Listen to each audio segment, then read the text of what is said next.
Every author has his or her own melody, rhythm in their words. Pick up anything by Mark Twain, Ernest Hemingway, Ray Bradbury, Maya Angelou, Stephen King, and you'll know it's by that author because of their unique author voice. Stay tuned to this episode of The Author Switch, and I will give you some clues, some tips, some advice on how you can develop your author voice. Are you an entrepreneur, small business owner, or consultant looking to boost your authority, influence, and impact? The Author Switch podcast with best-selling, award-winning author Carma Spence is your answer. Tune in for actionable advice, powerful strategies, and engaging interviews to turn on your author switch and take your business to the next dimension. The Author Switch. Hello, and welcome to episode 47 of The Author Switch. I am your host, Carma Spence, and I help entrepreneurs write and publish their client-attracting book in 90 days or less. Now, in today's episode of The Author Switch, I want to share with you some actionable things that you can do to find your unique author's voice. Now, why do you want one? Well, these days, you certainly don't want to sound like ChatGPT. So I get emails now that's like, oh my gosh, you just pulled this from chat and sent it to me. What the heck? Because chat has its own author's voice, and it is not yours. It is not your voice.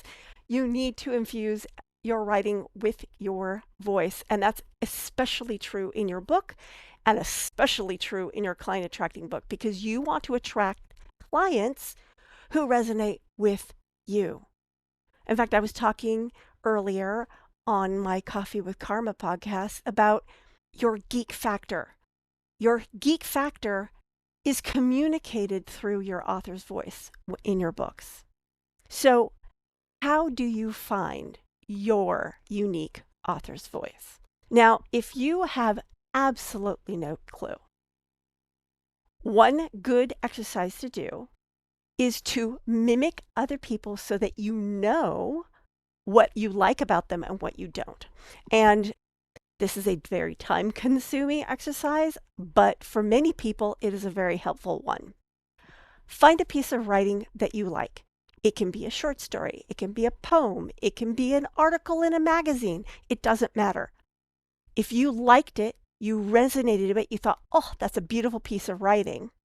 Take it, grab some paper and a pen or pencil and copy it. Word for word. What that does is teach you rhythm. It teaches you the melody of that piece. And as you're doing it, you are going to find, wow, I really like the way that sentence was put together. If that happens, highlight that sentence and then go on. And what you're going to find is there'll be some sentence that you're like, that was beautiful. I loved it. And others were, not so much. Then when you're done, you look over the highlighted ones. What is it about those highlighted sentences that really struck you? Was it word choice? Was it rhythm? Was it length? Who knows? Because for everyone, it will be something different. And what this does is give you clues as to what your music is. Now, that is just basic stuff. You don't have to do it. It's just an idea. But these next tips, I highly recommend doing, and I've done them myself. And the first one is self-reflection and exploration. That means, who are you? I mean, who are you really? Who are you in the deepness of your heart? Who are you when nobody's looking? And I've talked about this on blog posts and in Coffee with Carma. I've talked about this a lot, but one exercise is to take a piece of fiction that has a group of characters. Now, I tend to go for The 100-Acre Wood or Star Trek, but it can be whatever TV show you like. Friends. Could be Friends. In fact, let's just go with Friends as an example. So there's the 6 main characters. There's Phoebe and Rachel and, oh God, what was Courtney Cox's character's name? Can't remember. It's been a while since I saw Friends. Then you've got Chandler Bing. You've got Matt LeBlanc, who was Joey. And then you've got the sad-faced guy. My gosh. You can tell it's been a while since I watched Friends. Anyway, you've got these 6 characters. And it doesn't matter what gender you are. One of those characters you're going to really like. That's the one that's probably most like you. In Friends, I probably liked Phoebe and Chandler the best, although Joey was kind of fun too. And I think the reason why I liked Chandler is because he was kind of goofy. And I'm kind of goofy. And I liked Phoebe because no matter how much she sounded like a ditz, she often said something really profoundly deep. If you just went underneath the layers enough. And, you know, I have my moments where I say things that are pretty darn deep, but often I kind of sound a little ditzy. Or at least I did when I was younger. Look at the characters that you resonate with in the books you read, in the TV shows you watch, in the movies. There is something about those characters that says something about you. And when you get a fuller understanding of who you are better able to express who you are in your words. Second tip is to read extensively. Writers write, but they also read. And I highly recommend read a lot in your own genre, but also read outside your genre. Because what happens is you start understanding new perspectives and new ways to communicate the same thoughts. And this can expand and enrich your author's voice. 3, I just alluded to it, and that is write regularly. And you don't have to I'm going to write 500 words or I'm going to write 10 pages. No, just write for 15 minutes a day about anything. You can write about how angry you were at something that happened. You can write about how happy you were about something happening. You could write about your cat having the zoomies. It doesn't matter what you're writing about. It's just the fact that you are writing. And I highly recommend that you do it with a piece of paper and a pen or pencil. Don't do it in typing, because there is science behind the fact that writing with an instrument actually gets what you're trying to learn and what you're trying to explore into your brain better than typing. Tip number 4, define your message. If you're going to be writing a client attracting book, you need to clearly understand what your message is so that you can choose the correct stories to convey that message. And you'll have a better idea of who your ideal clients are because you know what your message is.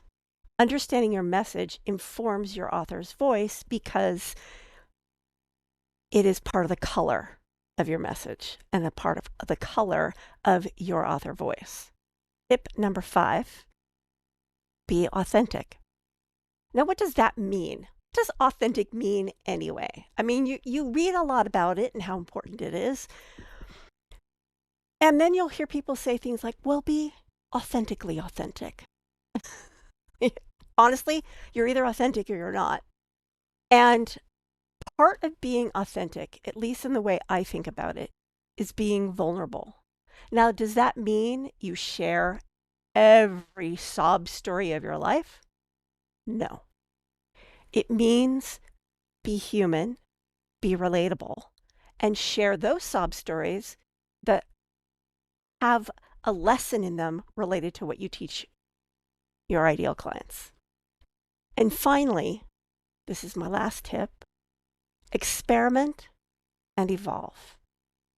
You're going to be doing all these things. You're going to be practicing new ways of writing things. You're going to be reflecting on what happened in your day. You're going to be writing regularly, reading regularly. And as you do all these things, you are going to change because you are never the same 2 years in a row, 2 months in a row, 2 weeks in a row, heck, 2 days in a row, sometimes not even 2 hours in a row.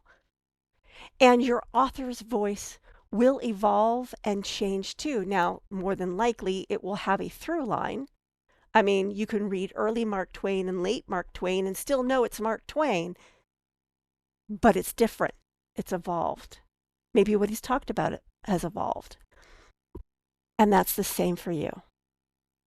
So today I covered why you want to hone your author's voice, and I've given you some solid advice on how to do it. I hope that you go out there and you not only find it, but you express it and get that book that's in your head out of your head and into readers' hands so that you can get your message out in the world and create the ripple effect of change that you were meant to create. This is the end of this episode of The Author Switch. This is your host, Carma Spence, saying ciao for now. If you've enjoyed this episode of the Author Switch podcast and would like to show your support, there are a few ways that you can do that.